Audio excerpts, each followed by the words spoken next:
Analysis suggested that Mnangagwa's systematic removal and reshuffling of senior military and security officials is a calculated coup-proofing strategy. Salamida macho kubda yuko pango na chizi Mnangagwa's coup-proofing strategy under fire. Don't was subscribe or like out on the bell icon. Tipina mnamobu na mchinzi by sidelining those who could potentially challenge his authority, particularly Chiwenga's bakers. Mnangagwa aims to protect himself against any future attempts to unseat him. However, this strategy appears to have backfired inadvertently, creating a powerful and unified opposition from within the military establishment. The retired generals, led by Mujena, have not merely voiced their disapproval, they have taken concrete action.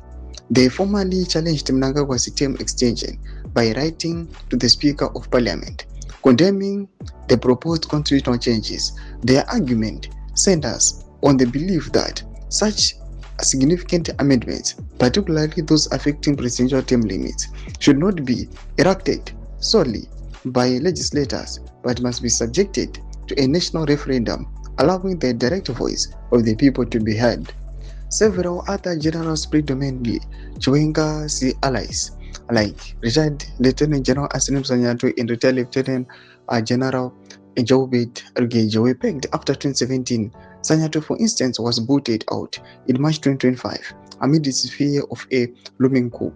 These individuals, once key players in the 2017 coup, have ousted Robert Mugabe, are now perceived as serious threats by Mnangagwa's camp, particularly in the context of fierce succession battle with his deputy Chiwenga. Do mashwaruda pankwa ine arukun kwa kunzi kufaya wakukwito ma generals most likely wakaone kwa kunzi waka yaupa mtungamiri wenyika to come up muna 2017 ndo varuga vachifaya pangwa ino chinkonzi ndo ama threats to its constitutional amendments. Vida comment section medu zafungura enyi motu kudipa msuru pichitu kwa ichi. So subscribe or like check on the bell icon.